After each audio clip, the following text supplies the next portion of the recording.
So hello everyone, like officially hello. Welcome to our last webinar of the series of webinars. Today with us we have Parker Palmer. He's working at the same foundation as Brisa from the previous webinar. The foundation is called Breeze of Hope and it's operating in Bolivia. Today, Parker will speak with us about the access to justice for children survivors of sexual violence. Parker, the floor is yours. All right, wonderful. Thank you for that wonderful introduction. I'm very happy to be here. I'm also happy to be following up on Brisa's presentation last week because I think she really kind of did all the groundwork and set this, kind of put all the pieces out there. And so I'm going to pick up and kind of drill down in a particular area today. But by way of background, so yeah, my name's Parker Palmer, co-founder and CFO of a Breeze of Hope Foundation. And what we do in Bolivia is we provide free legal, social, psychological services to child survivors of sexual violence and their non-offending and supportive family members. So we take a broader family systems approach to this work. And in addition to direct services, we provide a really broad spectrum of prevention interventions within Bolivia and in the broader region. So I would like to share my screen to get started here. Because today I'm going to talk to you. So you all should see my screen now. Let me make it full screen. All right. So what I'm going to talk with you about today is access to justice. Like Diana said, access to justice for child survivors of sexual violence. And last week, what you heard from Brisa was a lot about the healing process, the neurological, the physiological, even the psychological impact of trauma on a child in the broader healing process and what all is involved in that. And where I'm going to pick up is I'm going to talk about the importance of access to justice in that broader context of healing and what that means. So to begin, I'd like to kind of offer some background about, why am I talking about this? Why is the Breeze of Hope talking about access to justice, and kind of where do we put our feet, to kind of have credibility to say the things we say. So hang on one sec. Okay. So I'm going to review just some results that we've had in Bolivia so far. So far, since 2004, which is when we were founded, we've provided free legal, social, and psychological services to over 2,200 children. And when we add the supportive, non-offending family members we've served to that number, we're up close to 8,000 people that we have served directly with in-person direct services. So legal reform, we've also engaged in really broad systemic legal reforms in Bolivia. Bolivia used to have a law that permitted or that actually expunged the crime or made it impossible to charge or indict a rapist if he was somehow able to marry the victim. That's called the rape marriage law. And we had that overturned, right? It was just withdrawn from Bolivia's legislation after years of advocacy before the Inter-American Courts and Commission. We also have the August 9th law, which made August 9th the National Day Against Sexual Violence in Bolivia. And so every year we hold a big walk that day for that all throughout the country. There's tens of thousands of people all over the country that get together to, just kind of have this peaceful walk and celebration of solidarity with victims and, standing up for rights. And then what we call the golden case, this is another piece of legal advocacy which made it illegal. This is a case we took before Bolivia's highest constitutional court that makes it illegal for the defendant to question the victim at trial. That was a practice in Bolivia at one point. That the defendant, the actual defendant, would question the victim face to face in court, not the defendant's attorney, not a public defender. It was actually the defendant, the aggressor, who would question the victim. It was a barbaric practice, which kind of stemmed from the broader interpretation of the right to confront the accuser. And then Bolivia is not the only country that's had that. It's been in most places in the world and slowly just fell out of use. But that was not so long ago overturned in Bolivia. Another thing we've done is write procedural manuals for judges, prosecutors, kind of public forensic psychologists, those kind of things, government officials. And the purpose of it is to make sure everyone in the justice system who is a part of the case that's moving forward is understanding the procedural movements of the case in the same way. So there's not needless duplication of certain processes or procedures. Makes life easier for the child, for the attorneys, for the judges. The big one is our conviction rate. So one of the things we do at our center is we enter into the prosecution process alongside the state attorneys, so the prosecutors. And in cases that have our assistance, which is hundreds of them, we've had a 95% conviction rate. And in the absence of our assistance, in the absence of our attorneys prosecuting alongside the state attorneys, there's a 0.2% conviction rate, very low, dismally low.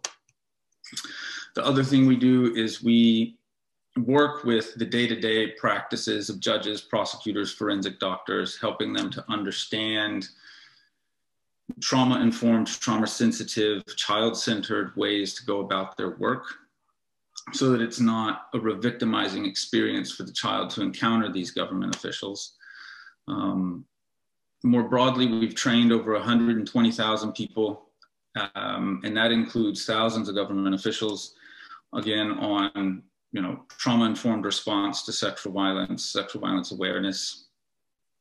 We've reached, at this point, well over 1 million people through media campaigns throughout Bolivia and the broader region.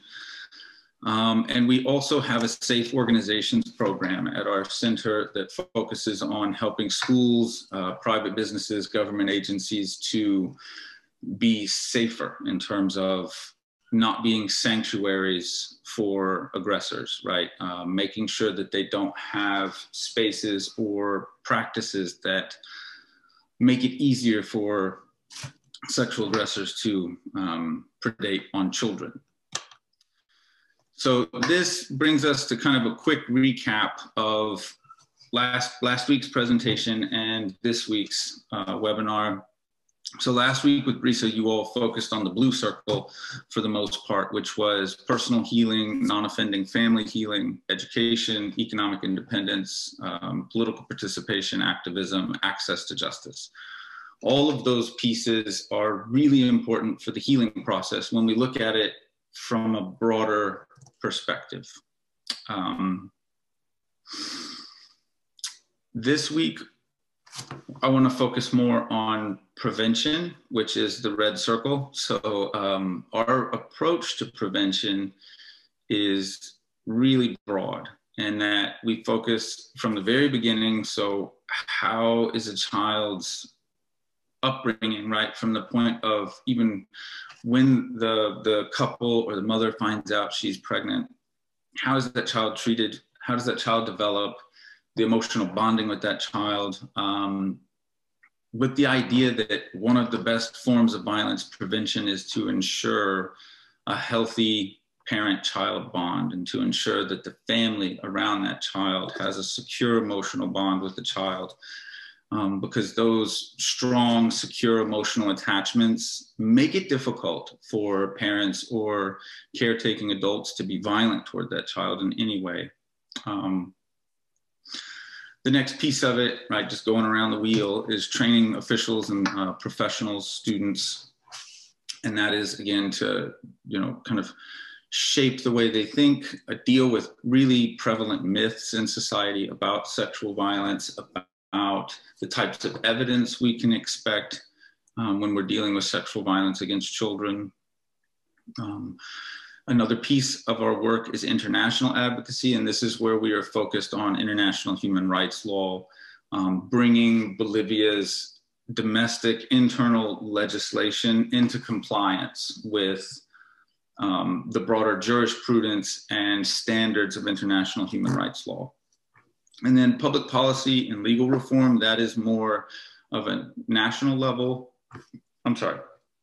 That is more of a national level advocacy that really focuses on, how things are unfolding in Bolivia, the specific legislation in Bolivia, the government's broader approach, and financial strategies also around funding services for child survivors of sexual violence. All of those are really important considerations for dealing with this at scale. And then social activism, that's also a form of prevention, which is just raising awareness, helping people understand what's happening in the country, because it's a very old adage that you can't treat a disease you don't know about. So it's important for everyone to know that this is happening, that it affects so many children and occurs on such a wide scale throughout the world. So looking at all of this stuff on these two wheels here, these two charts, I'm going to focus on access to justice. Out of all of this stuff I could focus on, I'm focusing on access to justice just because I believe it kind of ties these two big areas together, healing, prevention, because access to justice, the pursuit of justice for a specific child fits comfortably in both kind of the healing side of our work and also the prevention side of our work. And I feel like it's a very good door to access a lot of other topics.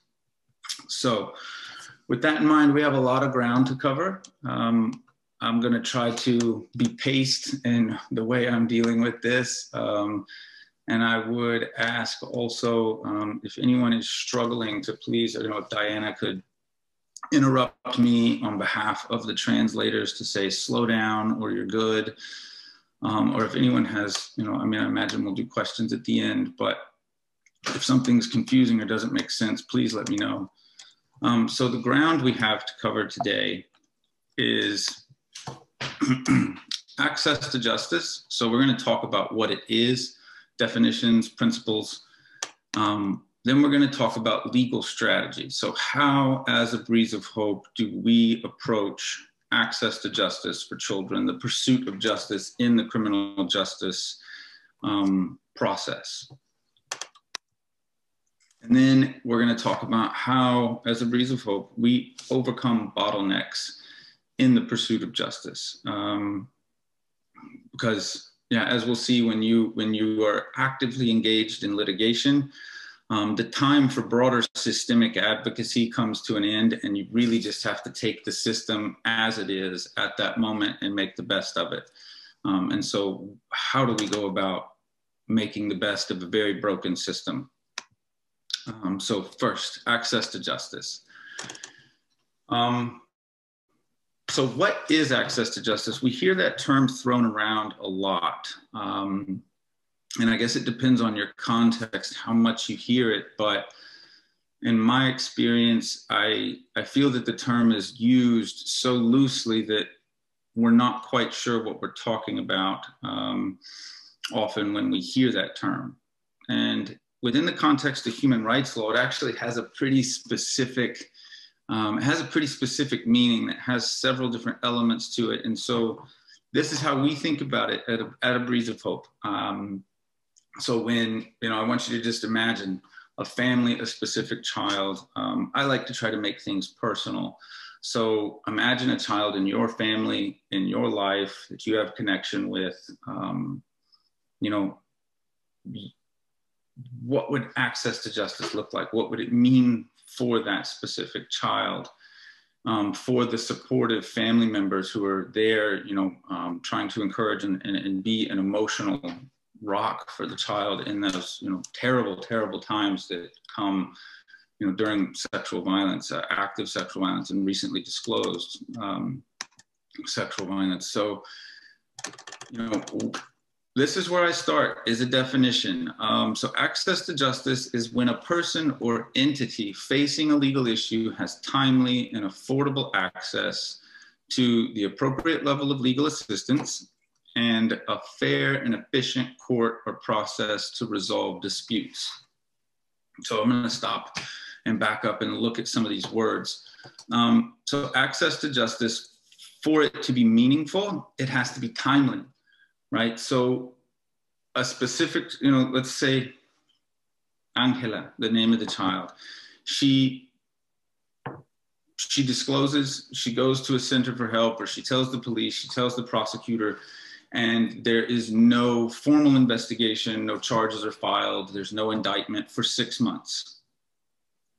That untimely response has effectively denied justice, right? That kind of delay is deeply re-traumatizing for the child, but it also hinders the justice process.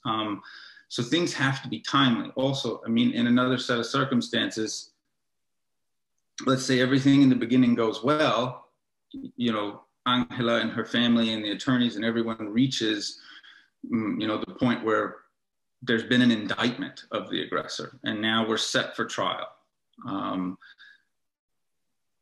Let's say trial is chronically delayed and doesn't happen for another 2 years.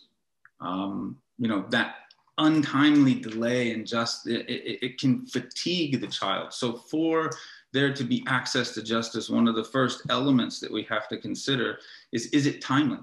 Because in our experience in Bolivia, most of the cases take between 3 and I'm not kidding, 20 years to get to trial. It takes a long time. Most happen between 3 and 5 years, or sometimes 2.5 to 5 years. The justice system is so broken in Bolivia.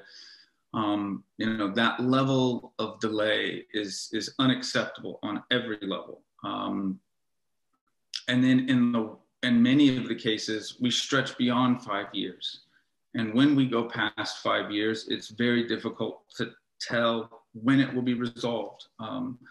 That kind of delay, when that happens, it's difficult to pick up after that. And you spoke to Brisa last week, and she may have mentioned her case. Her case is 20 years and it's still unresolved in Bolivia. You know, for me, I'm a survivor of childhood sexual violence as well, and there was never any justice in you know, in my circumstances, in my case. You know, it just never got to police, never got anywhere. You know, and I talk about the importance of this, not because I've lived it myself, but because I've seen the difference it makes in children's lives when they experience justice. And we're going to get down to what that means, because it's more than just prosecuting and incarcerating the offender. It's a lot more than that. So, timely. Now we move on to affordable, the next line, you know, the next big word there. Affordable for many people is free.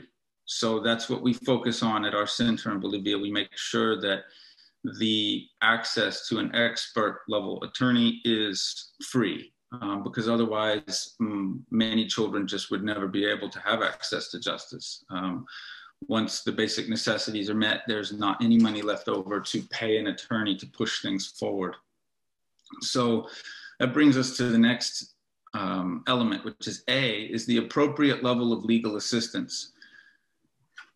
So this is a big one. So for example, if you have a landlord dispute, a landlord-tenant dispute, you may not need that high of a level of legal assistance to resolve that. And many landlord-tenant disputes are resolved in court with the landlord and the tenant representing themselves, just because you don't need that much legal assistance to deal with some of those issues. But when we're talking about sexual violence against a child, the requisite level of legal assistance is someone who is absolutely an expert, qualified in every domain of experience as an expert. And what I've seen is that many state prosecutors who are in charge of prosecuting these cases, they don't have the requisite experience to be prosecuting these cases. They are not aware of the appropriate evidence to look for. They're unprepared to deal with the type of criminal they're up against, because people who sexually abuse children, who our experience, again, prosecuting hundreds of these cases, is that they are extremely deceiving, cunning, baffling in many senses, and that to effectively prosecute these cases, you have to understand what you're up against. You also have to have a seasoned professional who can handle it. Requisite level of legal assistance for a child survivor of sexual violence also means someone who is deeply steeped in trauma-informed response. Because not any attorney is going to be able to manage this. You can't handle it like other situations. You're dealing with an extremely broken child, a broken family, and you need someone who can enter that context with a high level of compassion and wisdom. So that brings me to B, is you need a fair and efficient court process to resolve that dispute. So even if you have A, right, which is requisite legal assistance, you have reached the key points in the criminal justice process in a timely way. That legal assistance has been provided to the family in a way that's affordable. All of it comes to nothing if you have a biased and inefficient court system. That makes things really difficult whenever you're dealing with judges who are full of myths. A common myth is that, if a child is raped, it's because that child, if it's an adolescent, she provoked the aggressor or he provoked the aggressor. This idea of provocation, it's intensely problematic. It's a very widespread myth, and that can lead to deep bias. I won't venture too far down this path, but in countries where you have, like in the United States, where you have jury trials for a lot of these severe crimes, you have to deal with a whole nother level of myths and kind of pop psychology and all kind of stuff when you have a jury that's composed of citizens from the population, because they bring all of that stuff in there with them. And many countries have done away with the jury system for these kind of crimes and other stuff precisely because of that. Because it's very hard to handle these more complex crimes and issues with a jury composed of citizens. You need a different set of circumstances, different type of judge. But I won't go too far down that path right now. So the point is, though, is you need a fair and efficient court process. You need good, strong judicial system. So you need all of these things. And that brings me to the next point. Why do you need all these things? And it's so that the child, the victim, can, and also the defendant, can make informed decisions about that legal issue that's facing them. They can get a fair and cost-effective resolution on the facts and applicable law, right? They need to be able to see that the circumstances of the case have been sufficiently considered, that the law has been applied. And this is the most important piece, is the last sentence, especially for the child who has suffered sexual violence, is that they feel like they were heard, they were treated fairly, and they understood the outcome of the case. I can't emphasize the importance of that enough. So access to justice, it requires all the stuff we just talked about so that the child can feel heard, so that the child knows that he or she was treated fairly in the judicial process, and that the outcome of the case was clear. This wasn't, just a circus where the child is on trial, everything is delayed, they're treated unfairly, their voice is never heard, they're just bulldozed in this broader, circus of a trial. And we've seen that, and it's horrific, it really is. But I want to emphasize the importance of voice, being heard, the sense that at a very basic level of decency, the child was treated fairly throughout the entire process. Because that means access to justice is much more than just convicting the aggressor, which we'll see. So we just talked about access to justice, the meaning of that word. It's actually, there's a lot in there in terms of having your voice heard, being able to tell your truth, being treated fairly throughout the entire justice process, and having that done in a timely and affordable way. And the reason I keep emphasizing this terminology over and over again is so that later you'll be able to spot it when there's not access to justice, and understand a bit more about why we take this so seriously. So all of this has a deep connection to the rule of law. And so these are some statements from the Inter-American Commission, UN Special Rapporteur, the United Nations more broadly. Access to justice is vital for the protection of human rights and is an essential pillar of the rule of law. Access to justice is a basic principle of the rule of law. In the absence of access to justice, people are unable to have their voice heard, exercise their rights, challenge discrimination, or hold decision makers accountable. Access to justice, therefore, when we think about these things, it includes substantive law. So the actual penal code, the statutes, the rape statutes, the procedural laws. So it involves issues like statute of limitations, evidentiary windows, all kind of stuff. And it also involves a whole host of issues with due diligence by state actors. So rule of law, what is it? Why is this so important? How is it connected to child survivors of sexual violence and access to justice? So for the United Nations system, the rule of law is a principle of governance. So that at its core, we're talking about how an entire nation is governed, how an entire nation is ruled. And so it's, extreme importance. And as we saw in the prior slide, access to justice is a pillar of this. So if we lack access to justice, that's a sign that something's deeply wrong with the entire system of governance for an entire nation. So it's a principle of governance in which all persons, institutions, and entities, public and private, including the state, are accountable to laws. So this is where we say, right, the idea that principles before personalities, that no one's above the law. That's the idea, not even, the prime minister, the president, whoever it may be, in whatever country, no one's above the law. That's the idea. Everyone can be held accountable to laws, right? And for it to work, those laws have to be publicly known. They have to be equally enforced, independently adjudicated, which means back to access to justice. It has to be a fair and efficient court process, and it has to be consistent with international human rights norms and standards. So I know this is a lot of really technical information, and I thank all of you for hanging in there. It can kind of make your eyelids feel like they're dipping, but it's important to get these concepts down because it's going to help us in just a little bit.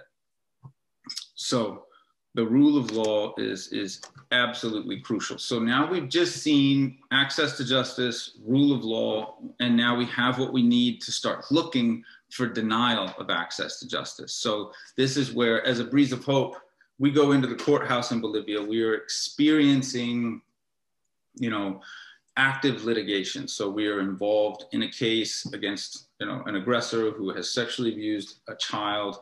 And this is where we begin to see just how broad how broad the denials to access to justice can be. So we see it happen in a lot of ways, many more than just 7, but I want to share with you 7 of the most typical ways we see at A Breeze of Hope that access to justice is denied. The first one is poorly drafted substantive laws. And this is something that Bolivia has a problem with. in terms of the actual substantive law, the rape statutes. We'll come back to that. A poorly defined or implemented procedural code. We also have issues with this in Bolivia, and I know that many countries throughout the world struggle similarly with this. You know, there's just not a great sense of uniformity between one tribunal and another. As we saw at the beginning, again, inadequate legal representation, biased and inefficient courts, lack of due diligence by state actors. This is one of my favorite categories because it's so broad. So here we're talking about a broader culture of impunity, biased or unequal enforcement of the law, judicial backlog. This is something we see constantly in Bolivia, where a child's case will be shuffled to a criminal court that has 500 cases pending. And if our attorneys aren't there to kind of push that case in terms of asserting the priority and preeminence of resolving issues, criminal offenses that involve children as victims, if we don't push the preeminence of that, the priority of those cases just kind of naturally settle to the bottom of that docket, right? The list of cases that have to be resolved.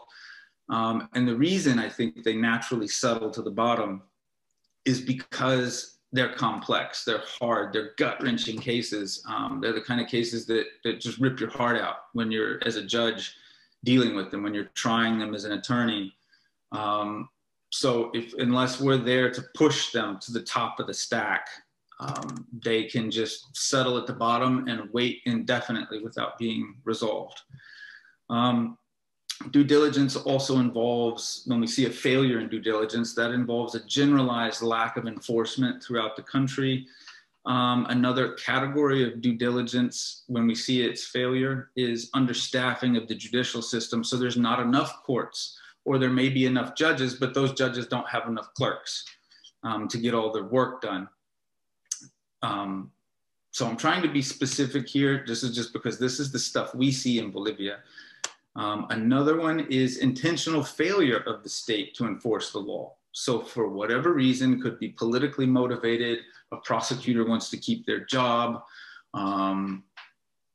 they just don't enforce the law. They refuse to indict, for whatever reason, that happens sometimes. And those cases are extremely frustrating. And I know that we're not alone in Bolivia in having experienced that. And that intentional failure of the state often goes hand in hand with corruption, official corruption. So judges taking bribes, prosecutors taking bribes, police taking bribes, you know, even the forensic officials of a particular government may be approached for bribery. Because their findings can make or break a case many times.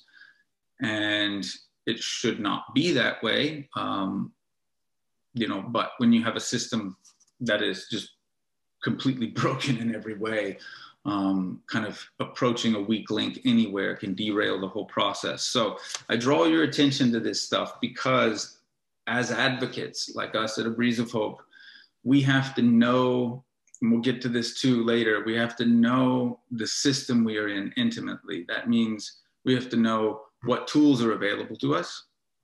We have to know the limitations of our context. We have to know in exactly what ways our system is broken. Because by knowing those things, if we know where all the weak spots are in our judicial system, in our government's response to sexual violence against children, that means we can advocate better. We can insulate the child from the re-victimizing experiences of that systemic brokenness.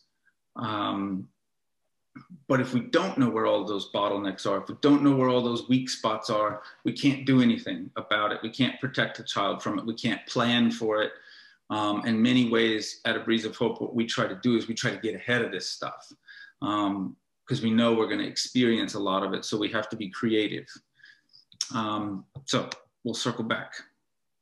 So that brings me to this, which is, in all seriousness, I ask you, do you see what I see when we're looking at this? So when I look at access to justice, and you look at the rule of law, and you look at it through a particular child's experience of the justice system, you know, you will kind of have this question of, what am I looking at right now? And why does any of this matter? You know, especially if I'm thinking more broadly about healing for the family, healing for the child, therapy, you know, why is this so important? Why have we just gone from being so technical to kind of stepping back and looking at it more broadly? And I want to share something with you that I think is a bit out of left field, but I think is illuminating at the same time, which is one of the most shocking things about the ancient Hebrew prophets, right? From ancient Palestine, was their overwhelming sensitivity to injustice. You know, a survey of the Hebrew prophets, just, they have this amazing sense that a single instance of injustice against a single person is revelatory of a cosmic crisis, right? Of a total breakdown in the entire social order.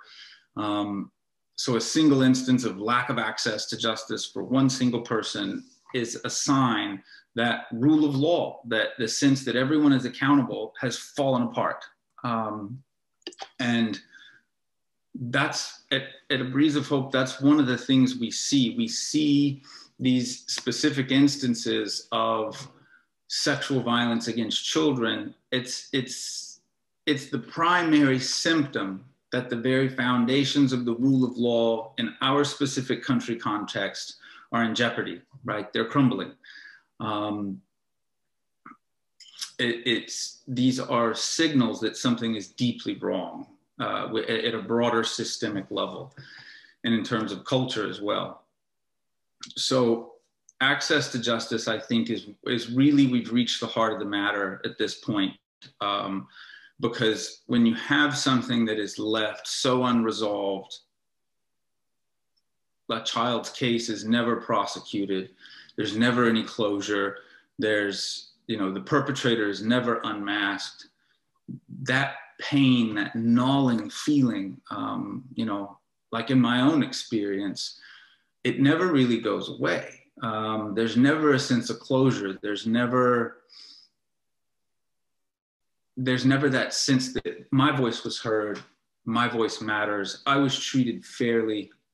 There was an effort made to resolve this horrifying issue, even if that issue wasn't, you know, even if the perpetrator was never convicted, right? The point is not necessarily conviction, but to have your voice heard, to have the truth heard, to have access to fair treatment in the resolution of these really, really terrible issues. And so that brings me to say it in a different way, which is one instance of sexual violence against one child makes manifest the bedrock level breakdown of an entire social order. Like bedrock, like, you know, this is down below the surface. This is out of sight. Most of us aren't thinking about this most of the time. And it's something that doesn't pop up in the news. It's just all of the stuff we're seeing is a symptom of a much deeper reality. So that brings me to this, which is, in light of all of this, the severity of it, the importance of it all, how do we at A Breeze of Hope think about legal strategy? How do we handle this? How do we approach this? Because we're in Bolivia, we're in a very broken justice system. I think one of the things that we might need to do here is, if we could kind of take our 10-minute break now before I launch into this so we don't have to stop in just a little bit, I think that would be very helpful. Okay, well, that makes things easier, right? If you can hear me. Okay, so thank you all for taking that break upon request like that. That was wonderful. So Where we left off was rethinking legal strategy. And the way I want to bring all this together is just to think about a set of circumstances real quick, because this really is an issue of process. So we're talking about access to justice, rule of law more broadly, right? So a particular child's access to justice is kind of indicative of the state of the rule of law in our particular legal context, country context. And it's, what my suggestion is that this is an issue of process, not necessarily of ultimate outcomes. And what I mean by that is this. So imagine we have a child who's gone through the criminal justice process, right? Their case has gone through. The aggressor's been tried, sentenced, and incarcerated, because you can have a convicted aggressor in Bolivia, at least, who has been convicted and sentenced but never incarcerated. So this person has been convicted, sentenced, and incarcerated. You can have that set of circumstances and still have had no access to justice. And even though the ultimate outcome of it was that the aggressor was held accountable, you can still have issues of denial of access to justice, even in those circumstances.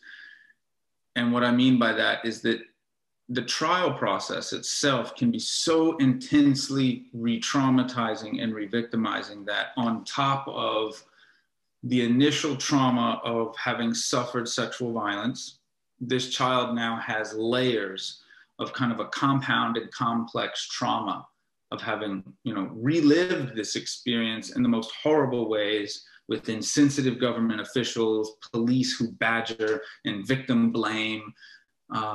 You can have a really horrendous process that for some reason does end in a conviction of the aggressor.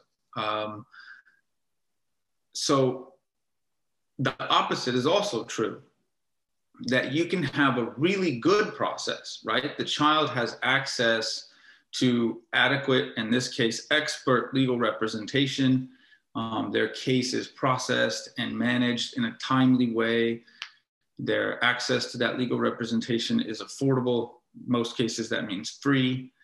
And, they've had the experience of an efficient, fair court. Their voice was heard. They were treated fairly throughout the entire process, at every touch point, with every government official. And the ultimate outcome is that the aggressor is not convicted. In that set of circumstances, you can still have access to justice, right? So access to justice doesn't necessarily mean that the aggressor is convicted. It's an issue of process. How was the child treated from start to finish? And I didn't make that so clear at the beginning. Now looking back, I wish I would have made this point earlier. It would have made more sense, but we make it here. That this is an issue of process, because the child can have that experience of, my voice matters, my truth was heard, I had this experience of unmasking the perpetrator in public, I was treated well by police, by prosecutors, by judges, I was treated fairly. The process, there wasn't just this fatiguing delay at every step of the way, and the aggressor was not convicted. That can still be an empowering experience, even at the end of it, if the aggressor is not convicted, sentenced, and incarcerated. So I just wanted to flag that, because that informs our way of thinking also about legal strategy. So the first piece of this for us at A Breeze of Hope is defining our ultimate goals. So when we are tunneling down, right, we have these two big categories of work: healing work, which is really focused on therapeutic and social support, and also legal support for the family, and then prevention on the other side, which is very wide ranging, but also involves the pursuit of justice in specific cases, because every case has an impact. you know, it's very much a case, it's very much an instance of impact litigation. For those of you who may or may not be familiar with that term, every case has that effect. You know, certainty of capture and deterrent and certainty of prosecution do have a deterrent effect. So it's important to on a broader scale. So kind of thinking in those two big buckets, what's our ultimate goal that overarches all of that? And so we say it this way, that the ultimate goal of our legal strategy is the full restoration of the victim's fundamental rights. And so that is a right to bodily integrity, right? A right to live free from violence, a right to restoration to a state of well-being. So if you look at the Convention on the Rights of the Child and its protocols, you know, the recommendations of the Inter-American Commission of Human Rights, the UN Special Rapporteurs, access to quality therapy, quality social support, quality healthcare, all of those things are part of the restoration of a child's fundamental rights. And then also access to justice is a fundamental right of every child. And that means that it's an issue of process. So we have to pay keen attention to the way the child is treated throughout the process when our ultimate goal is the restoration of the child's fundamental rights.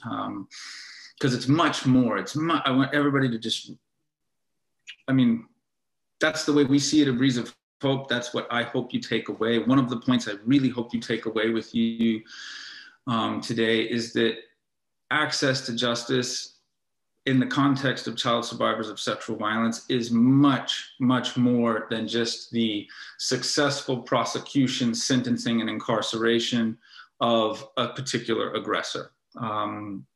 It's so much more than that, because that alone cannot restore the well-being of a child and his or her supportive non-offending family members. So the next piece of this is, sorry, this box is in my way. Okay, so kind of having this broader goal requires us to focus on process again as a healing experience. So how can we take this very broken justice system like we have in Bolivia and have, you know, I mean, I think every justice system in the world, I can say that confidently, is pretty broken. Some work better than others. None of them are perfect. So kind of taking it as we find it, how can we use it? And how can we use its processes as an experience of healing, of finding voice, of a child having the opportunity to express their truth and to be heard, to feel valued, to feel seen in that experience. So those are very important considerations when our ultimate goal is the full restoration of a child's fundamental rights. So now this is our version of an ultimate outcome when we're talking about access to justice. So the ultimate outcome is for the victim, the child who has been victimized in this way, to feel empowered during the judicial process, regardless of whether the aggressor is convicted, right? That experience of, you know, this embodied experience of my voice matters, I matter. It's incredible. You know, I have had the privilege of going to trial in Bolivia many times with our incredible attorneys, and the experience of well, no, I've never lived it myself, but I have witnessed other children have that experience of my voice matters. You know, and seeing a judge come down off the bench, right, get eye level with the child and just listen and hear the child, and the experience of being heard and seen and valued in such a powerful way is so deeply healing. I think that many times we think about trial, and when it's not done carefully, when we don't have people who are truly what I think would qualify as an expert in terms of experience and knowledge managing these processes, it can be something other than healing. But when you have seasoned professionals who have been doing this specific kind of work, specialized, trauma-informed, just filled with compassion and wisdom, and they're at the reins of this process, for the child, it can be a healing experience. Going to trial and testifying can be an overwhelmingly empowering event. And, so I could talk for days about this, but I really want to emphasize just how powerful it can be when it's viewed this way. Because I think when we change the way we're looking at stuff, it changes the way we approach it, and it changes the way we experience it. And it also can actually change those things in themselves. So our outlook and our approach, our bigger view of what's going on, can very much color our experience and engagement with those realities. So that brings me to this one, which is master your imperfect tools. So for all of you who are interested or who do engage in human rights advocacy in your context, these are my suggestions to you based on our experience in Bolivia. So the first one is define your ultimate goal, right? Make it clear. What are you really after? The second piece of that first goal is define your ultimate outcome. So if your ultimate goal is the full restoration of the child's rights, then what does the ultimate outcome look like for you? And I think for us, it is the child having this lived, embodied experience of empowerment that can carry them into the next stages or eras of their life with some degree of success and stability. That brings us to the second point, my second suggestion for you in terms of advocacy, whether you're an attorney, you're a litigator, however you're looking at this, my suggestion for engaging in deeply context-sensitive human rights advocacy is to master your imperfect tools. And what I mean by that is that out there in the world, there is a very robust body of human rights law. That includes treatises, conventions, jurisprudence, protocols, recommendations from the various human rights systems. And that's the Organization of American States, the European systems, UN entities, and there's so many different UN entities. So you have social, cultural rights, you have economic rights, you have, these fundamental human rights, they're all blended. And then you have your African human rights systems and still others, forgive my impatience with listing all of them. But my point with that is that all of them have a tremendous body of tools that's available to us to use. And I think it's obvious that all of it could be refined, all of it could be improved, all of it has its weaknesses, but these are the tools we have. They're at our disposal. We can use them. And I think it behooves us to learn them, to master them, and use them in the most effective way we can. And I want to emphasize that we don't need perfect tools. And my favorite thing about, my favorite example of this is, as a kid, I didn't need a hammer to drive nails to make a tree house. If I could find some rusted nails in a board, a pair of pliers, anything, I could pull the rusted nails out, and I could use a big enough rock with a sufficient little edge there on it, kind of a good point, and you can drive nails with a rock. You don't need perfect tools to make it happen. You just need something that works. And I think if you're looking at it from the perspective of a litigator, as someone who is prosecuting, who is, you're shepherding this child through an otherwise hostile legal system and process, you have to know what your tools are, even if they're broken, even if they're imperfect, even if in some instances they're inadequate, because if you're creative, you can use them in pretty amazing ways. You know, I think it's very much in terms of using imperfect tools. Sometimes I think about it very much as an instance of David and Goliath, right? I think that story is really helpful in terms of understanding the power of just using what's at our disposal, taking it as it is, understanding the context and using what we have in a way that's effective. You know, we don't need much. A sling and a couple of stones can go a long way. And the same is true of even imperfect legislation. If we use it correctively and are crafty, we can go a long way with our imperfect tools.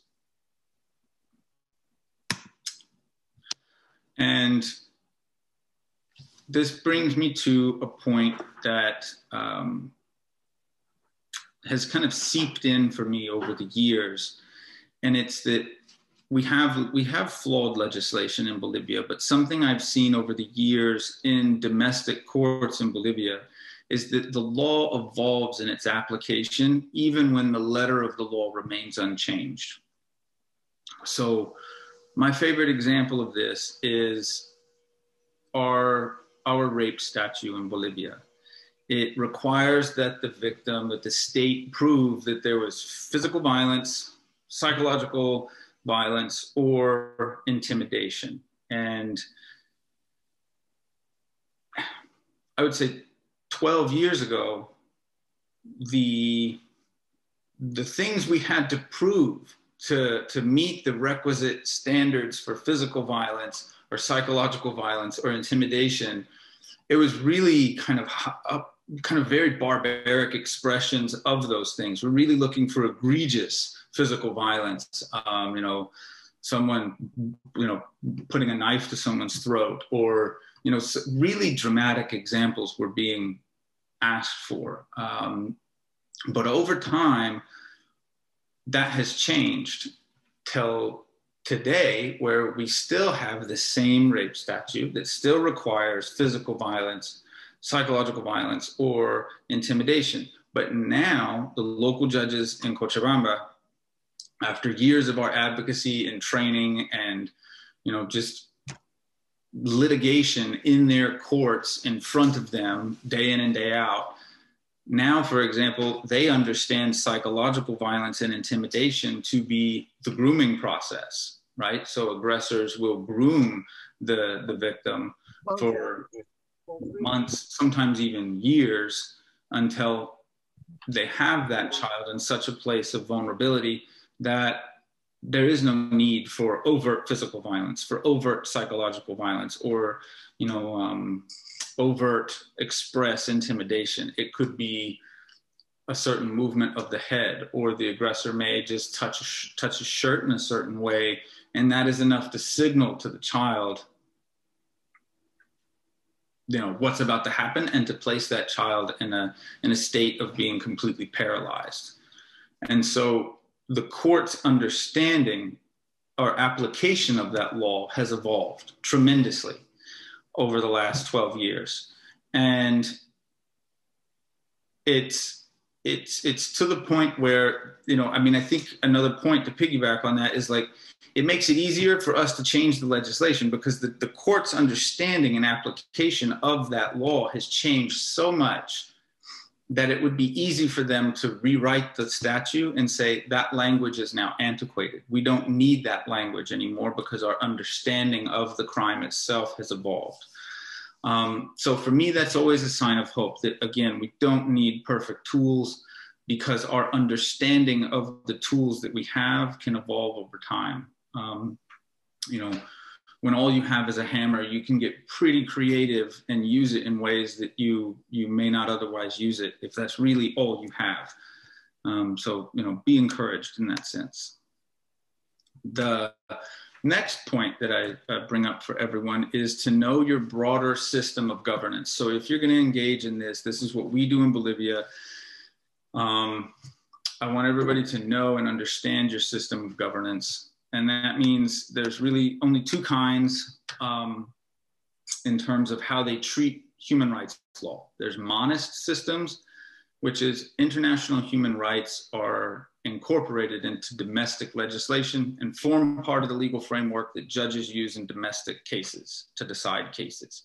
So what that means is if the president of your country or prime minister, whoever may be the top dog, signs a human rights treatise, when they sign it, it becomes part of the law that a judge can use in reasoning to their conclusion or applying the law to a particular case. That's how it is in Bolivia. So the judges, a decade ago, they were not doing it, even though like the Convention on the Rights of the Child and some of these other really important human rights instruments were signed by Bolivia. Judges were not using them to decide cases. It was viewed almost as something external. But what we do at A Breeze of Hope is we looked carefully at the Constitution, we looked carefully at the legal structures in Bolivia, and the Constitution permits us to do that. It permits judges in Bolivia to cite this law as part of internal law in terms of deciding. They can use it just as much as they use the penal code or the procedural code. And so, how does that help us? Well, one of the ways that's helped us in Bolivia is that when a judge is kind of, or when we file our pleadings with the court, we set out, that this is the applicable penal code statutes, but these are also the provisions from the Convention on the Rights of the Child and the American Declaration of Human Rights that apply in this case. So the preeminence of cases involving children, that this can't wait, right? It has to be dealt with now. It takes precedence over other things in the docket. That the child has rights to a certain form of treatment and accommodation within the judicial system, so that the tone is set immediately that this is not just any other case, that there are fundamental rights at stake in the process itself, not just in the ultimate outcome. So I encourage you to get to know your system and to see how far you can take your use of human rights in your particular context. Because if it's a monist system like Bolivia and like many other countries in the Latin American Caribbean region, you can really run far with human rights law internally. Dualist systems are different. That is, for example, like the United States, where if the president signs a treaty, a human rights treaty, that human rights treaty is not available for judges in domestic courts to use until it has been incorporated by specific legislation from Congress. So that means not all, or maybe some parts of it may be available for judges, but not all of it. It doesn't just happen automatically. There's a bigger process involved in bringing it down to the level of domestic courts. So I say all that because, again, it's been our experience in Bolivia, and I think it's extremely important that one of the most foundational elements of effective advocacy, especially in terms of access to justice, is knowing your system. I'm sorry to interrupt, but we have a question. Perhaps it's the system, Of course. To be sure everybody understands the same. Please, Angelica. Thank you. I'm Angelica from Colombia. I think that is very interesting, the calling to know the system or of each one of our countries, and also to analyze, to observe as to what is happening. In our case, the rule of law exists. We have a system. A few days ago, there was a sanction for a law for, for the ones that are actually, are sexually abused kids, and this is, I don't know, something that you can reflect on. I don't know if in Bolivia you've done that, but what is the indicator in our country is actually going up.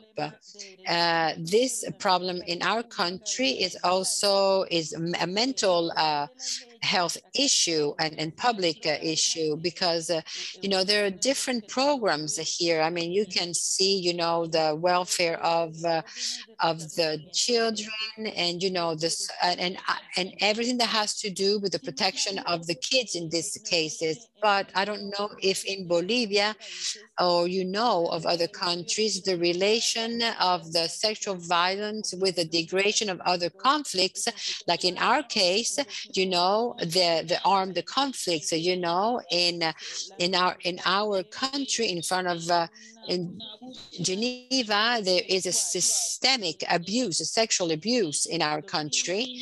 The children, you know, and is also, you know, for indigenous people, there is a bigger complexity, and of course, you really have to start to observe what is going on in our country, because in our country we have put all of the attention in the psychosocial aspect of it. But I think that you have to look into it a little bit more in depth, the root of this, because besides all this system, I mean, the data is I mean, the data of the violence against kids is immense. I don't know if there is a system that may articulate to be able to assume these cases. I know that in Africa also there are situations that are very similar.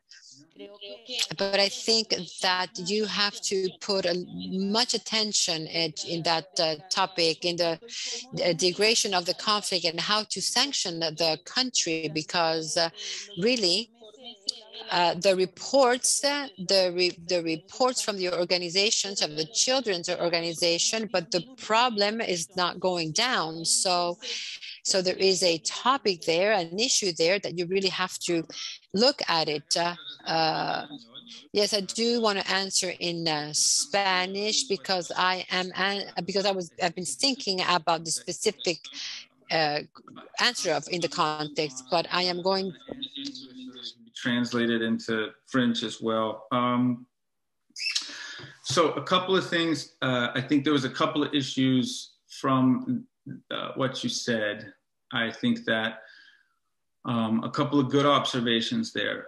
One of the first ones that drew my attention was, you know, the idea that, you know, even though there is now cadena perpetua, life sentence for crimes of sexual violence against children, you know, even though there's all these different things going on in the country, the rates of perpetration of sexual violence against children seem to be climbing. I think there's a couple of things that we have to really stop and think carefully around that. And so I think it is good to know our system of governance, to think about what's happening, but access to justice also has broader implications in terms of, for example, substantive law here. So there's two issues I want to address right away, which is, one of them is life sentences, the impact of that on children. And the second issue I want to address is the way we understand climbing rates. So when we see higher percentages of children being sexually abused, how are we looking at that? What exactly does that show us? Because I think it can be a bit counterintuitive what's happening in terms of the way we understand that. So the first thing is to think about life sentences, cadena perpetua. The impact of that on a child is monstrous, in my opinion, because at our center in Bolivia, I think probably close to 70% of the cases that we see are incestuous sexual violence. So it's a father, an uncle, a grandfather. And that statistic kind of holds true globally through the region. Most sexual violence committed against children is incestuous. If it's not directly incestuous, it is someone known to the child, trusted by the child, like a teacher, or someone else of some type of significance in the child's life. So the impact of a life sentence, of that, like that looming prospect there that, you know, that could happen, right? Because many times children they experience mixed feelings toward their aggressor, especially if it's incestuous. because they might like their uncle, they might like their cousin, their dad. You know, their experience of this person in life is not all bad. And there's this horrible thing that their father did, but then when other people are around, their father might play with them, right? So there's this horribly confusing experience of mixed emotions toward the aggressor. If a child knows that their father is going to be incarcerated for life, that's going to make it harder for that child to talk. That's one impact. It's going to make it harder for the child to disclose sexual violence. The second impact of severe sentences like life sentence, death penalty, or have other proposals I've seen, like castration for male aggressors, the impact of that, the second impact of that is tremendous retaliation and pressure from the family on the child, or from the community. If it's not a direct family member or family friend, or it could be a religious figure in the community, a physician, a pediatrician, you know, just somebody else in the community, a teacher, coach. The retaliation, the intimidation from the family, the backlash toward the child will be much more severe, to the point of disappearances, right? The child may disappear, be killed, be murdered. The entire family might disappear, right? There is a lot at stake when we're talking about severe sentences like death penalty, life sentence, and castration. So I really just wanted to pause to emphasize that in my view, that the Colombian government has adopted or is considering a life sentence for people who commit sexual violence against children. I don't think that's a step in the right direction, just based on my experience, our institution's 16 years of experience trying these cases. That's going to make life much more difficult for children who wish to come forward. The second issue connected to that is rates of sexual violence. But before I get that, I want to say that's part of knowing your system of governments. What kind of penalties, how severe are the sentences for aggressors? Because that has a direct impact on the kind of intimidation a child will face during the judicial process. If the person is going to face a jail sentence of 15 years or 10 years, the level of intimidation and threats and violence a child and his or her supportive family members will face will be much less. But if the aggressor is facing 50 years, life sentence, or, you know, in some countries you can have a sentence of 450 years compounded, whatever it may be, so there's no possibility of parole or anything else, right? The more severe the sentence, the more retaliation and violence we can expect from the community and family toward the child in terms of retaliation for breaking the silence. So the second piece is the statistics. When we see a climb in rates of disclosure, so more children are disclosing sexual violence, the rates of sexual violence are being reported as higher now officially in studies or whatever it may be. That does not necessarily mean there's more sexual violence being committed against children. One of the things we have to consider is public awareness of sexual violence. So at the level of public discourse and information exchange within the populace, is there a greater level of awareness of sexual violence? How is it being dealt with in schools? How is it, you know, are there sources of information where people are talking about this? Is human rights, the right to bodily integrity being talked about more? Are children being exposed to this information? Those things can affect the rate at which sexual violence is disclosed. So it doesn't necessarily mean there's more sexual violence. It just means that what's happening already is being disclosed more.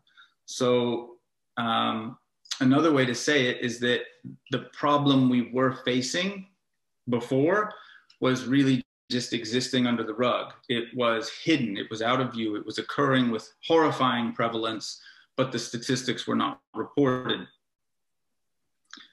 And then when you have greater awareness in a population, you have greater efforts to raise awareness about sexual violence, you have more discourse on human rights, you have more access to psychosocial services in the general population, when you have those elements present, you will see a spike in disclosure rates. It will go up. And that is an indicator that more people are seeking help. So when I see those kinds of statistics, I always pause, because I'm not necessarily discouraged even more by them. Sometimes I'm actually encouraged, so that if, for example, with a Breeze of Hope's experience, we do conduct every year a really big awareness raising campaign around this time of the year. Huge, all over the country, in the media, social media, regular media, newspaper, print, press, television, all of it. And one of the things we will see is at the tail end of that campaign in mid-August, we will see a spike in disclosures. And it's not necessarily that through that time there was more sexual violence. It's just that there was a lot of information flooding the public about it's a violation of your rights. It's important that you talk about it. It's important that you speak up and ask for help. Healing is possible. Flooding the media with those messages. So we see on the tail end of that campaign a spike in disclosure. Now, the other issues of armed conflict, yes, all over the world, children and women are seen as, treasure of war, like pirate booty, and they're just ravaged by war itself and taken advantage of and sexually assaulted and tortured as part of conflict. It's almost like a strategy of war itself in many instances, as a way to demoralize the enemy, however we use that term. And, I think in our experience in Bolivia as an institution, we have not dealt with or responded to situations of mass scale armed violence, armed conflict. That is kind of outside the scope of our experience as an institution. I am aware of how bad it is, but we just have not ventured into that territory yet as an institution. I hope that helps answer your questions. So kind of going back to where we were, I know I'm aware of time is running and I'm sure there are more questions. I want to kind of get us back to exploring some of the quirks in Bolivia. So this is where I'm going to hone in on really understanding your context, because Angelica brought up a very good point that I don't want to miss, which is about, for example, the sentencing structure around these crimes. So how severe are the jail sentences, the prison terms for offenders who sexually predate on children? That's a very important part of understanding your context, because it's going to tell you a lot about what you can expect in terms of retaliation toward the child. So in Bolivia, we have this very strange law called querella. And my comparative research, and it may just be because I'm not looking in the right places or have not encountered it, but I have not found anything like it really anywhere else. And that just might be a limitation of my own research. So if anyone would care to illuminate me, I would really appreciate that, because I'm interested.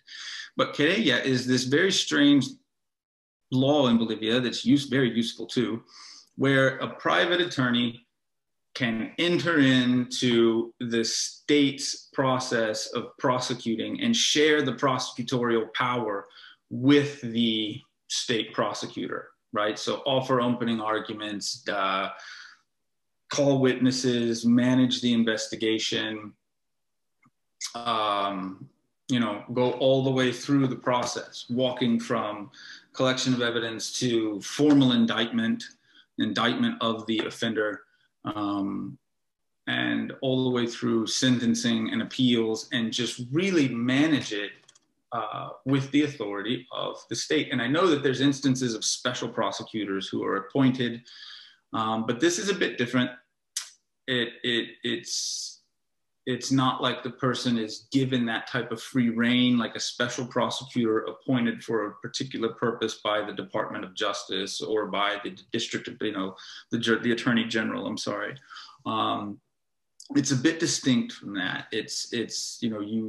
Querella allows a private attorney to go under an actively prosecuting district attorney, not necessarily the attorney general or anything like that. So it's a much lower level on a case-by-case basis. And its purpose in Bolivia is to relieve prosecutors of the overwhelming burden they have to handle hundreds and hundreds of cases. It allows them in some sense to delegate authority for that case to a private attorney who takes responsibility for it. We take full advantage of that law, and that's why we get to do what we do in Bolivia. It's one of the things. So I'm going to note here that if you don't have anything like that or similar to it in your context, it is overwhelmingly important for judges and prosecutors to be educated about the importance of the criminal justice process, human rights issues, access to justice issues. Because just because someone is in that position or just because someone is a DA or a judge doesn't necessarily mean they have been educated in all the requisite ways to be handling cases of child sexual violence. We're dealing with crimes that are extremely sensitive, and so we have to make sure everyone is on board. Bolivia is a monist system, which I mentioned earlier. We get to use that. Bolivia has ratified nearly every human rights convention and treatise. I say that because you need to look carefully at your country and of the ones that have been ratified, which ones can you use? Here's another quirk of Bolivia, which I mentioned earlier as well, but indirectly. Bolivia is a civil law system. So we have very loosely defined case law from our high courts, which means that there's a tremendous level of autonomy given to local judges in terms of developing the law and its application. So that means you have the criminal code and local judges are shaping the meaning of those substantive laws in their application in specific cases. And because it's trial level case precedent, it's not necessarily binding on the next court. It's not necessarily binding for the next case, which means that in our context in Bolivia, we can have very rapidly evolving understanding of the law in its application at trial. Countries differ. I know from comparative research, countries differ in terms of how tightly their trial courts are controlled in their application of the law.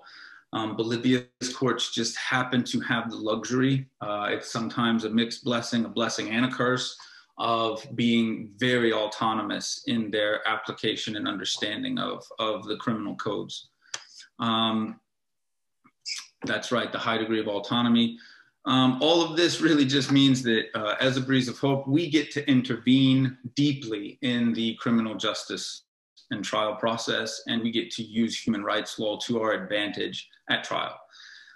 So again, I'll circle back to a comment by Angelica here. Part of this is one of the quirks of Bolivia is that we have a constitutional cap on the level of sentencing, which means no one can be sentenced to a jail term, a prison term, more than 30 years.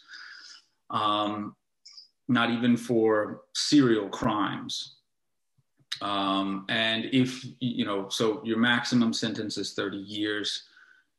And one of the effects of that is that, if that's your maximum penalty, then most of the time in sentencing, we're not reaching that full max. We're backing off of that quite a bit. The prosecutors are.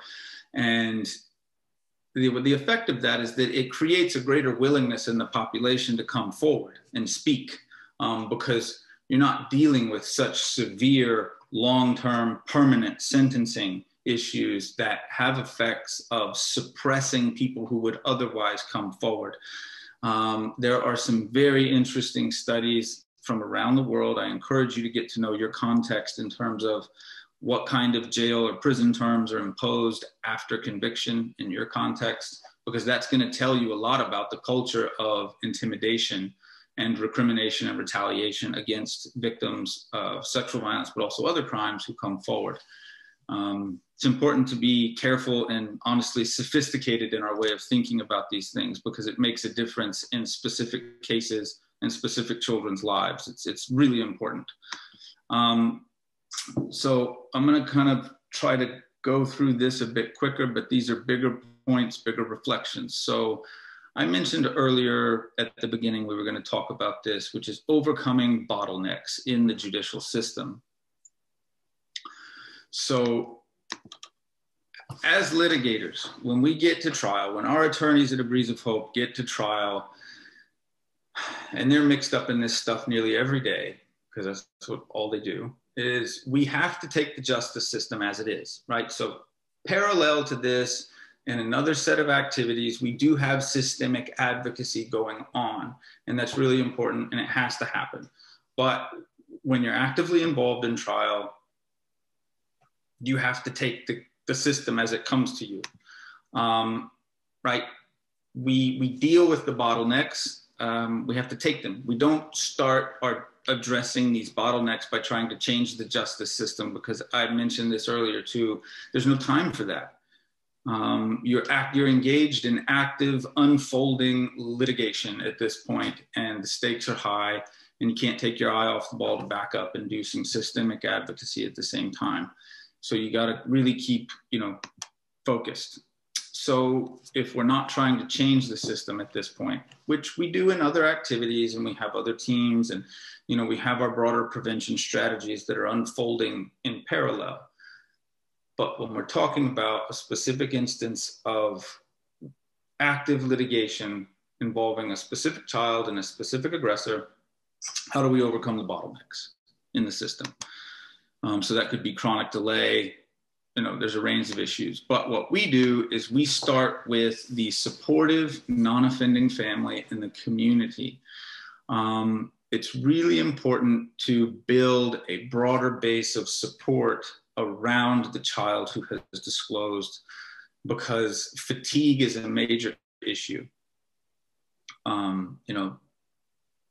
Access to justice is vitally important for the healing process, because it can be an empowering experience. And part of that being an empowering experience is having support. So the non-offending family unit, whoever the caretakers may be, they need to be on board. They need to understand what has happened to the child. They need to understand its impact on themselves. So that's secondary trauma. Also the broader community. So really the way we think about this is we focus on the well-being of the child, and we place a priority on contacting, actively involving whoever is important for the child's life. So if that is, the neighbors may play a vitally important role in this child's life. We don't know. We have to talk to the child. How big is this child's network of important, meaningful relationships that the child perceives as being safe? And so is it the grandparents, extended family, cousins, uncles, aunts, whoever it may be? Some circles of support will be larger, some will be smaller. But the vital piece of this is that we can't just deal with the child, right? It can never be that the parents or whoever the caretaker is brings their child to A Breeze of Hope, drops them off for therapy, hopes that the child, basically just says, fix my kid, and convict that horrible person who has, committed these atrocities against my child. That's the impulse at the beginning, of course, and it's understandable, but it can never be that. And the reason is that the child's well-being depends on everything that happens outside of A Breeze of Hope's clinical space. So the family, where that child spends most of their time, is going to be with this core supportive family unit in their community. And so we have to involve, school, meaningful connections everywhere, so that the base of support and encouragement for the child is as broad as possible. And this is we think this is, at Wreaths of Hope, this has been our best strategy for overcoming bottlenecks in the system. So we may not be able to stop a case from being delayed, trial being delayed 12 times and it's stretching out to 3.5 years. We may not be able to stop that. Sometimes we can. Sometimes we can stop it. And many times we do. Sometimes we can't. And that's just the reality of it. So what do? Well, a child who does not have a small, the child and the non-offending family unit, if they don't have support, they'll get fatigued and they won't make it. They won't endure that time of delay and they'll give up. And so it's important to be able to weather that storm, which is both time, process, many different aspects of it. There has to be a grounded, solid support system. This is our best practice. This is how we have made it work in Bolivia. And I share it with you because I hope that you can take something back from this and apply it in your own community, whatever the issue is you're dealing with. Rallying around the recipient of your support services to ensure that they have support that's bigger than just your institution is really important. There is that saying that if you want to go fast, go alone. If you want to go far, go in community, go together. That's true. We live that every day. Community, building a solid, strong community is important. And that means not just the child's family, but also networking with other survivor families. So this child's not alone. There's other children and other families at our center, lots of them. And so they network and they have these communities, these healing communities where they can encourage each other and move forward together. They can share this journey. So the other thing is to make sure that the supported family unit is connected to professional support that is responsive, adequate, accessible, right? Because crises happen and we have to be able to respond to them. And that means free, specialized. Make sure the child feels seen, heard, valued, safe at home, and with the professionals in his or her life. That has been a thread throughout this entire presentation, is the idea of being seen, being heard, being valued, feeling safe in the process, wherever you are. Those are vital components. I mean, this is like our analytical lens. We're looking at the situation, trying to identify how can I make sure this child can feel seen, heard, valued, safe in the process and with the people who may be in the child's life at that time. We work together. That's the other thing, and I would encourage you to do that. In working together, the big fancy word we use for this is transdisciplinary work. And that just means our attorneys, our social workers, our psychologists, they're crossing the lines of their disciplines to engage in work that is really proper to the domain of another professional. And I'll give you some examples. So our attorneys, for example, our attorneys, social workers, and psychologists are all trained in trauma-informed, child-centered response. And our attorneys, this is a good example, they can manage a crisis. So like full-on crisis intervention. A family comes to our center in total crisis. Our psychologists are all tied up doing what they're doing. Our social workers are all out and doing what they're doing. Our attorneys are trained to manage crisis intervention because a crisis doesn't just happen at our center. They also happen at court. So the whole family goes together. They have witnesses. They got it all. You're at trial. Someone breaks down. There's a crisis. It happens. So our attorneys know how to respond in those situations and do so skillfully.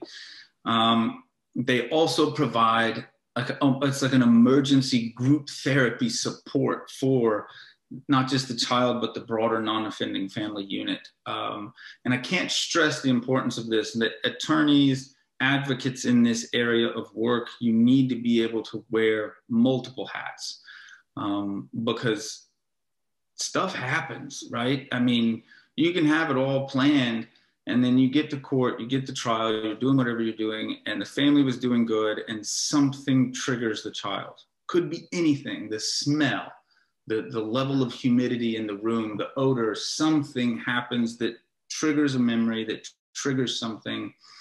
You have to be able to respond to that in that situation skillfully, and know what to do. And that requires you to be trauma informed, to have a solid background in the mechanics of trauma, which Brisa talked about last week. Another unique feature of our work is we work from a single integrated file. So our psychologists, our social workers, our attorneys and nurses, they all work from a single file that is shaped by a special confidentiality agreement we have with the child and the family. And that prevents repetition. So if the attorney has a conversation with the family, the psychologist and social worker are brought in to that. And the same thing vice versa. The psychologist has a conversation with the family, the attorney knows what's going on. And we have this kind of high level special confidentiality agreement. And we talk about the families with this right up front. And we are deferent to them in their decision about whether to do that. But the importance of it is that when we have this type of confidentiality agreement that allows complete integration, there's no duplication in the process. The child doesn't have to go tell something to the psychologist and then go tell the social worker and then go tell the attorney and then go talk about it with the nurse. It eliminates that repetition, which makes life easier for the child, makes the healing process more enjoyable, because you don't have to go tell your painful story over and over and over and over and over again to different people. That the point is to eliminate that repetition. So I would encourage you to do that if you can in your context, to eliminate the separation of these different professions, like they're in silos and they don't share information, and that only hurts the child. Here I'll say stay positive, be grateful, right? We have talked about so much. Celebrate the small victories of every day. That's part of working together, and I change focus here to another key strategy of overcoming bottlenecks and just doing this work in general is making the child smile, right? Resilient children are happy children. So dance, sing, play chase, read books, perform theater, throw paper planes together, play soccer, be superheroes, play dodgeball, whatever it is that kids in your area enjoy doing, do that. Because our attorneys aren't just attorneys with the kids like this. One of the things our attorneys do is they go to the park with the kids. We play with the kids. We go to the park and we play dodgeball. And we fly kites and, do all kinds of things, face paint and do theater. And I mean, we just do so much. Dancing is a huge part of the culture in Bolivia. So we dance together, we sing. We go to the parks and we play chase. We do all of these things. And so it's incredible to have the attorneys who are representing the children in court. They have this bond with the children from having played with them. And that makes the work so humane, so intimate. It builds trust. It helps us to keep perspective. It helps all of us to keep perspective. It's important to remember the beauty in life. And also all of these things, just having fun and smiling, this purposeless play, it helps build confidence. It helps build the child's sense of self-efficacy and capacity. And that is super important when you're dealing with access to justice and all of this stuff we've talked about. So that's all I've got. I know I took a long time. I'm sure the translators are gasping for air, and I apologize. But if anybody has any questions, I'd love to hear them. Thank you very much, Parker. It was very interesting, and I think it resumes many of things we've heard in our previous sessions, and it is important to highlight the importance of the access to justice is a part of the healing process for children, for the non-offending family. And often we forget about this. It was also important to speak about the transdisciplinary cooperation. We spoke about the Barnahus model. and this importance, you know, to make the all this process as less traumatizing as possible, to avoid as much as possible the secondary victimization. So it was an important point for me, at least. And another point I really was interesting to listen to, it was about the importance of the access to justice as a process in healing, and not only the conviction, you know, of the person. So it was really interesting, you know, to better understand it from your experience perspective. So do you have any questions? You can just raise your hand, open your microphone, your camera, and ask it in live. As you are thinking about your questions, I will ask mine because because I had all the time to think about it. As we're speaking about the access to justice, we are necessarily speaking about the disclosure, and we are necessarily speaking about the reporting. And what we saw in many countries, because the justice system is kind of broken, and even professionals and families don't have you know, much of confidence to the system, they don't report because they think it's better for the child, because the process is too long, because it's somebody from the family and it's the family provider, or because they know that the child will go to, you know, to some kind of an institution because the family members will be convicted. So how are you dealing with this question of reporting? Yeah, that's a really good question. And so I'd start my response by saying, if we are going to encourage a child to disclose, we have to ensure, we have to take responsibility for ensuring that the child does well after disclosure, right? So yeah, many times in our experience, the aggressor is the provider for the family. That happens quite a bit. And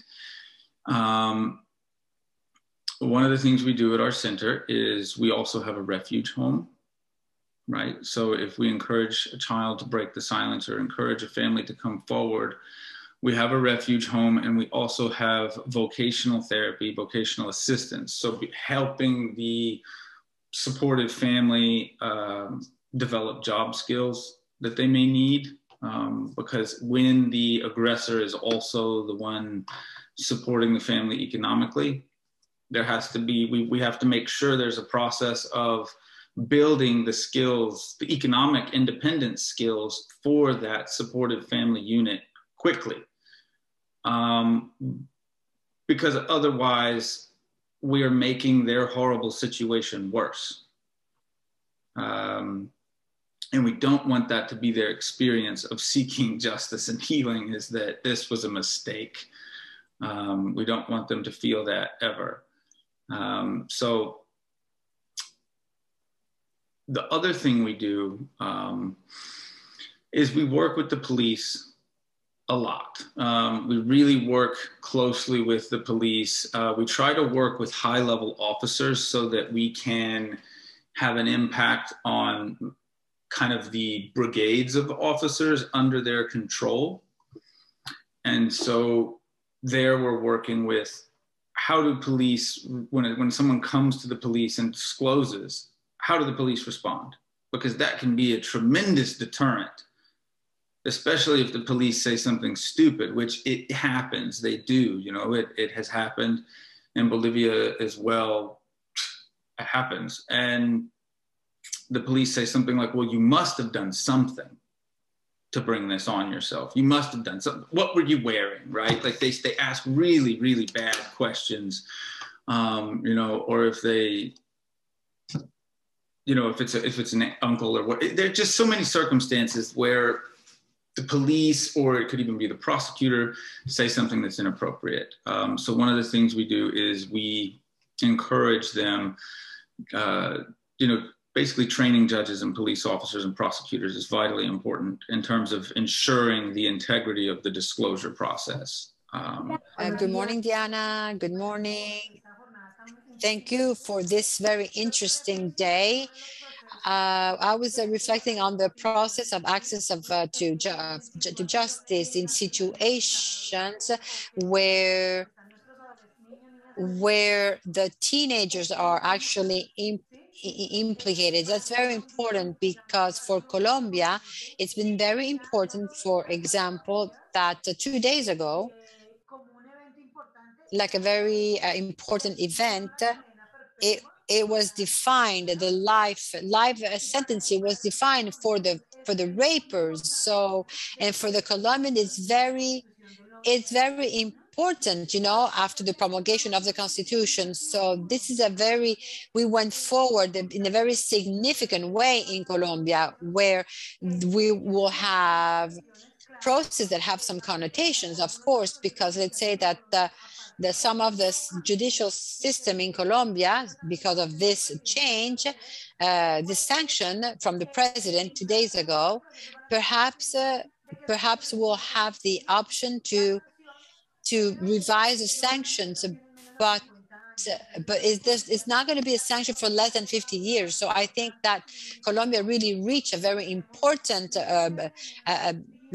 improvement, because there are thousands and thousands of kids every day that are abused, and then sometimes there's not a due process for this. So what relates to the last thing that you were talking about, something very important is the work of pedagogical formation and judicial as well, and you know, for the police, you know, for the prosecutors, for they could actually look at, in a more dignified way, you know, the process that these kids that are victims from these situations, that you look at them in a more respectful way. So a few days ago, I had the opportunity to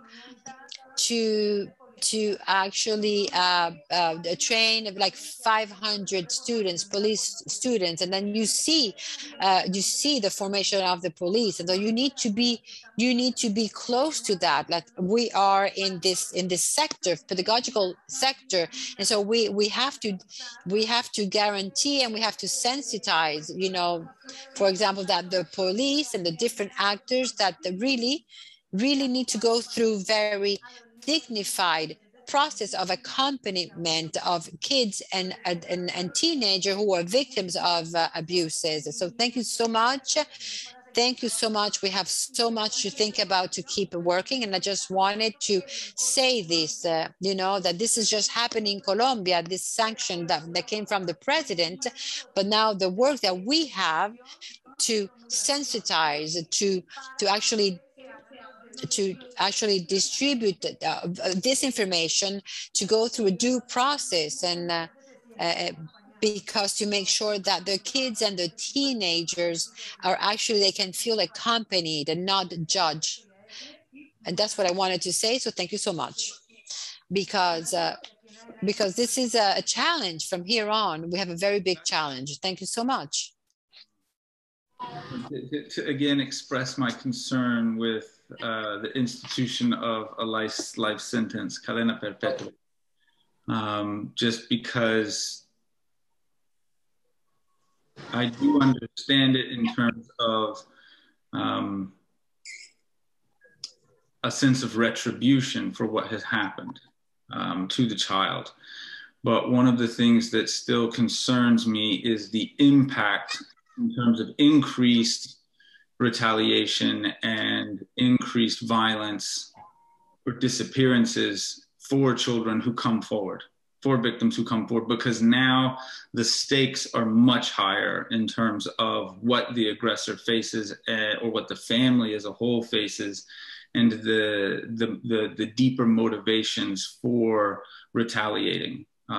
So I know that has been an unfavorable opinion sometimes, but I still want to emphasize, for me, it is alarming to see severe sentences, just because I always try to think, what things help a child come forward, especially a child who is experiencing mixed emotions toward their aggressor. A life sentence, the prospect, the specter of a life sentence may not be an encouraging factor for a child to come forward, especially if they feel mixed emotions for the aggressor. Maria Emilia wants to say something. Good morning. Thank you so much for this presentation, such enriching, and the experience also. I understand Diana, and I would like to also congratulate Colombia for what they achieved. I know that it worries you, Palmer, and you know the ambivalency of this because unfortunately the majority of the cases are happen inside the family. So of course the kid can be ambivalent. He loves his dad or his cousin, but he doesn't want to be raped. So it's also to see it from the prevention side of this. For example, these people that are actually raping kids, they have a framework that is psychological. It is the perversion, and there's a very bad prognosis on it. So they need limitation. They have to go to jail. It's a part of the recovery. If they ever have a recovery, they must go to jail. But what is dramatic, and Diana is actually supporting this, Diana has a lot of experience, and she has formed police officers and you know, and they're so far away from being actually trained completely. And of course, you've commented about the prosecutors, the judges, you know, how they need to be formed as well. In Peru, the same thing is happening, and perhaps maybe even worse, because you know that the corruption. The bribe and the corruption in Peru is very, very high. And so the disgrace is that our system, it's not for rehabilitation. The majority of the people that go into jail are not going to rehabilitate themselves. So they're going to go out to continue to perpetrate the crimes. And we know this because of the studies that were conducted, starting with the United States and then going through all the countries that have this very high rate of this type of crime, because these are people that, because they are not getting rehabilitated from this perversion, they keep repeating what they're doing. And that is what is dramatic about this. I am going to finish right now. I'm going to finish. I wanted to say this because with the kid, you have a lot of work to do with the kid, with the majority of the kids that went through this. I mean, the rehabilitation, the recovery takes a long time. And the sooner you do it, the better. But that cannot be. But this cannot be an influence, because you know you have to know that someone who is a pervert that is out of jail is going to continue to abuse the kids. Thank you for the comment and for the consideration. I'm going to say this in Spanish. I think that we agree that the aggressors have to pay.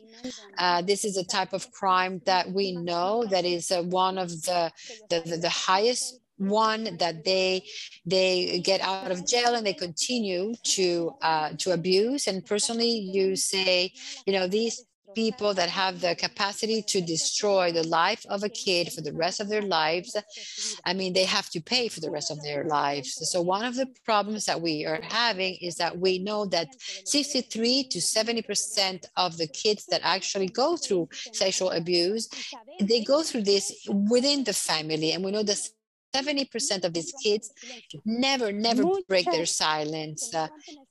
I mean, the ones that break their silence is because the families because there's a conspiracy of the silence. They want to hide this. What is in the house stays in the house. Now, when you see that when in the countries where when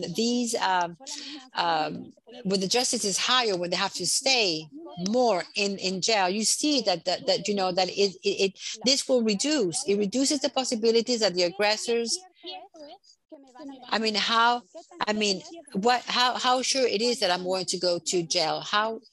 When there is a conspiracy of silence to say, let's shut this kid out, it's a lot of pressure. It's a lot of pressure for the kid to break the silence. I agree. They deserve the worst. But what I am saying is that if they're not breaking the silence, we cannot help them. If they don't break the silence, we cannot take the aggressor to justice. How can we make for the kids to break their silence? And what we have seen in other countries is that when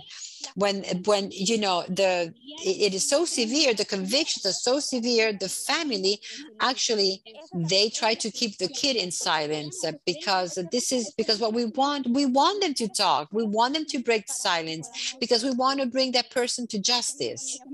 And we want this girl or this boy to actually recover. Very good comment. I love it. Now we have a dialogue. I also want to answer in Spanish because that's how my ideas are actually flowing. And I don't have like a precise answer, but I can say to everyone, had these debates in the past and the considerations in terms of deterrence. So how do we deter these crimes? One consideration, one factor is the severity of the penalty, right? That is always one consideration. Another consideration is what Brisa was talking about, which is certainty of capture. La certeza de captura. So there is an instance where you have a very high sentence, let's say life sentence or 60 years or whatever it may be, but the certainty of capture is very low. So the criminal says, I'll risk it because the chance that I'll get caught is so low. The penalty is severe, but the chance I'll get caught is very low. And the question, right, for consideration, just the food for thought, is to rethink these things in terms of, well, what happens if we lower the sentences and we dramatically increase the certainty of capture? So we lower the sentences, which incentivizes people in coming forward. It decreases the amount of retaliation and violence toward the people who come forward. And we, as a whole society, we have to invest in increasing the certainty of capture, right? And the mega element, the biggest element of certainty of capture is the amount of people who come forward. So it's kind of saying, well, what if we shift the balance to the other side? So instead of severe penalties as a deterrent, what happens if we lower the penalties, but we enforce the law with an unbelievable level of regularity through the entire population so that certainty of capture becomes the most important factor in deterrence. And for that to happen, we have to definitely incentivize and normalize the value in coming forward, especially for the child or the people who have experienced the violence. And so those are just, I think it's a lot to take in. It's a different approach to deterrence because I think the conversation we're having is very much, how do we use the judicial system as a form of deterrence? How do we use the legal process to prevent these crimes from occurring again? And severe punishment is always one consideration in that broader discussion of deterrence. But I think, and I would encourage all of you to consider that there are other elements and other avenues to deterrence as well. And certainty of capture is one of those bigger elements as well to consider. I'm really sorry, but we will not be able to take any more questions because we're kind of out of time. But really, it was great to have debates on this question. It also shows us that how important the issue is and how it is important to speak about this among the professionals, because even in the professional circles, we're not all agree on all points, and we have to discuss about this in order to have, the same voice and make the same advocacy, the same points of advocacy on these issues.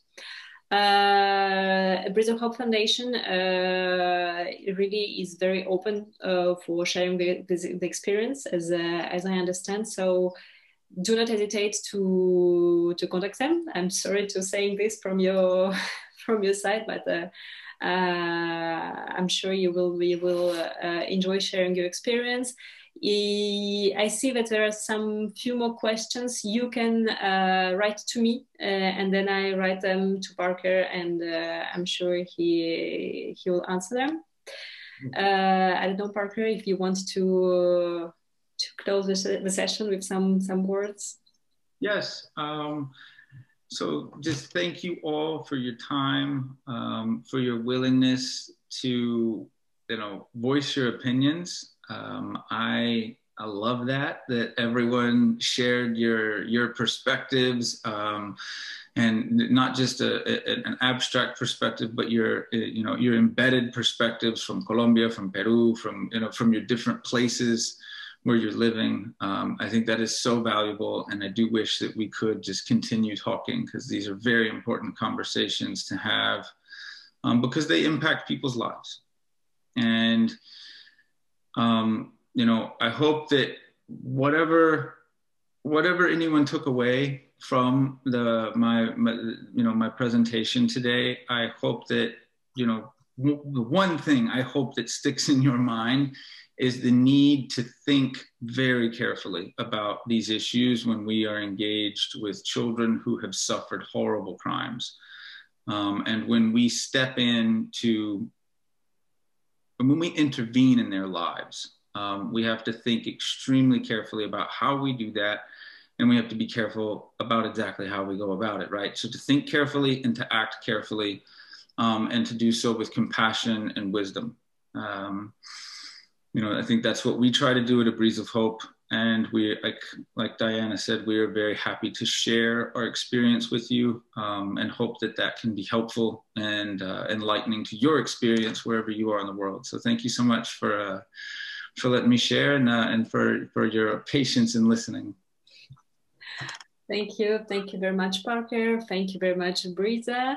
And thank you for all of you. It's been, a great journey, these sessions during 6 months. We really enjoyed it. BISA team really enjoyed it. And I think we learned a lot, Elsa, with you. And, it was great to learning together and to discuss together different issues. So we're waiting from you the questionnaires, and we will be very happy to share your feedbacks, your opinions, your wishes for some next webinars during our closing sessions at the end of July. We will do this by language group, so we'll have 3 closing sessions for each language group, and it will be, a great opportunity to discuss together. So thank you very much, and have a nice end of the week. Yes, likewise to everyone. Thank you.